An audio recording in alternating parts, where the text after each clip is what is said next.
샬롬 할렐루야. 천국에서는 이처럼 구별된 색과 문양의 옷을 입는 자체도 굉장히 영광스러운 일입니다. 천국에서 입는 옷뿐만이 아니라 머리에 쓰는 관이나 머리 장식을 통해서도 각 사람의 상급과 영광을 알 수가 있습니다. 왜냐하면은 하나님께서 상급으로 주셔야 가질 수가 있기 때문입니다. 또 얼마나 성결을 이루었느냐, 많은 영혼을 전도했느냐, 하나님 앞에 얼마나 정성껏 예물을 드렸느냐, 얼마나 열심히 충성 봉사했느냐에 따라서 각각 상급이 주어집니다. 그러니 각자의 행함에 따라 주어지는 보석 장식과 면류관이 다르며 개수와 빛의 화려함의 정도도 다를 수밖에 없습니다. 그러면 천국에는 어떤 머리 장식과 관들이 있는 것일까요? 성경에는 여러 종류의 면류관이 나옵니다. 이는 성결된 정도와 상급과 관계된 것이므로 각종 면류관을 받을 수 있는 기준이 다르고 귀함의 정도도 다르죠. 고린도전서 9장 25절에 썩지 아니할 면류관이 나옵니다. 이는 하나님의 말씀을 온전히 행치는 못했지만 그래도 행하려고 노력한 성도에게 주시는 면류관입니다. 곧 믿음의 2단계로서 1천층에 들어간 성도들에게 주시는 면류관이지요. 그러나 구원받았을 뿐 하나님의 말씀대로 살려는 노력은 전혀 하지 않은 성도들, 곧 낙원에 들어간 영혼들에게는 아무런 상급도 주어지지 않기 때문에 당연히 면류관도 없습니다. 베드로전서 5장 4절에 시들지 아니하는 영광의 면류관이 나오죠. 이는 하나님의 말씀을 지켜 행하는 단계의 믿음, 곧 믿음의 3단계의 성도들에게 주어집니다. 믿음의 3단계의 성도들은 10%든 30%든 50%든 하나님의 말씀을 지켜 행하는 만큼 하나님께 영광을 돌리게 됩니다. 하나님께서는 이처럼 성도들이 아무리 적게라도 하나님께 영광 돌린 일을 기억하셨다가 영광의 면류관을 상급으로 주시는 것입니다. 따라서 같은 이름의 영광의 면류관이라 할지라도 각 사람이 영광을 돌린 정도에 따라서 그 크기와 장식된 보석들도 달라지게 되지요. 요한계시록 2장 10절에 보면은 네가 죽도록 충성하라 그리하며 내가 생명의 면류관을 네게 주리라 했습니다. 이는 자기를 온전히 죽이고 영으로 들어간 성도들, 곧 믿음의 4단계의 성도들에 대한 말씀이지요. 바로 3천층에 들어간 성도들인데 이들에게는 하나님께서 생명의 면류관을 주십니다.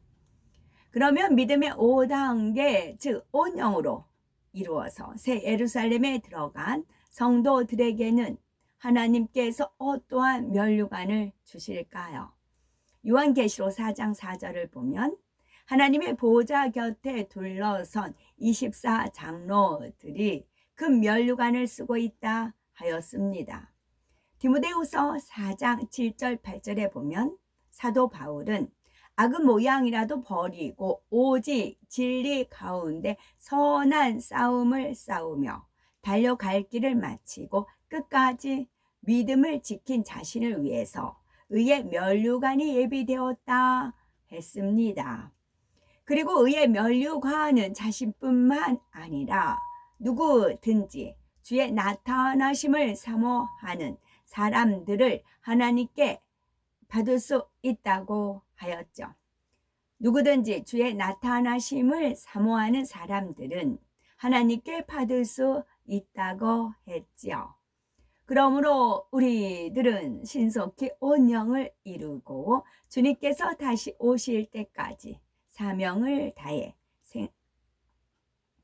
주님 다시 오실 때까지 사명을 생명 다해 감당함으로써 의의 면류관을 상급으로 받으시기 바랍니다. 천국에는 성경에 소개된 면류관 이외에도 아름다운 꽃으로 장식된 화관, 또 영롱한 진주로 만들어진 진주관이 있습니다. 맑고 투명한 크리스탈 위에 갖가지 보석으로 장식된 크리스탈 관도 있지요. 면류관의 크기도 매우 다양한데 어떤 것은 육의 생각으로 인해 하기 힘들 만큼 크기가 큰 것도 있습니다. 어떤 것은 육의 생각으로 이해하기 힘들 만큼 크기가 큰 것도 있습니다. 이 땅에서는 관의 크기가 머리 크기와 맞아야 쓰고 다닐 수가 있지만 천국에서는 그렇지가 않습니다. 머리 크기보다 훨씬 크고 높은 면류관이라 해도 얼마든지 쓸 수가 있으며 그 면류관을 쓴다는 자체가 참으로 영광스러운 일이죠. 천국에는 면류관뿐만 아니라 여인들에게는 머리에 장식이 따로 있습니다. 우리나라 왕정 시대에도 보면은 왕비, 후궁, 상궁, 무술인은 머리 형태와 장식이 다 달랐죠. 이처럼 천국에서도 머리 장식이 다른데 낙원에는 면류관이 없을 뿐만 아니라 아무런 장식도 주어지지 않아서 그냥 맨머리로 있게 됩니다. 그러나 윗단계로 갈수록 머리핀이나 머리띠 등이 더 아름답고 화려한 것으로 주어지지요. 새 예루살렘의 여인들은 이런 장식품이 박힌 보석도 가장 화려하고 예쁠 뿐만 아니라 특별히 아름다운 빛깔의 실과 같은 것으로도 머리를 꾸미게 됩니다. 반짝거리는 아름다운 색상의 장식줄이 마치 머리카락의 일부처럼 길게 드리워져 가지가지 광채를 발하지요. 여인들은 남자들보다 머리카락을 소중히 여기며 정성껏 다듬고 꾸미는 것을 볼 수가 있는데 좋으신 아버지 하나님께서는 이런 세밀한 부분까지도 놓치지 않으시고 상급과 영광으로 갚아 주십니다. 천국에서 모든 사람에게 기본적으로 주어지는 빛나고 깨끗한 세마포를 성도들의 옳은 행실, 그른 행실, 못된 행실이 아니고 성도들의 옳은 행실이라고 하였습니다. 성도들이 중심에서 하나님을 사랑하여 계명을 지키고 성결을 이룬 만큼 행실도 바르고 옳고 바릅니다. 성결을 이룬 만큼 행실도 반드시 옳고 바릅니다. 교회 안에서의 섬김이나 충성, 봉사뿐만 아니라 세상에서도 착한 행실로서 빛과 소금이 되어 하나님께 영광을 돌리게 되지요. 이처럼 하나님을 믿는다 하는 믿음이 행함으로 온전케 된 사람일수록 천국에서는 더욱 밝은 빛이 나는 세마포가 주어집니다. 그러므로 부지런히 마음의 성결을 이루고 진리를 행함으로써 당당히 새 예루살렘에 들어갈 권세를 받는 우리 모두가 되어야 되겠죠. 아멘.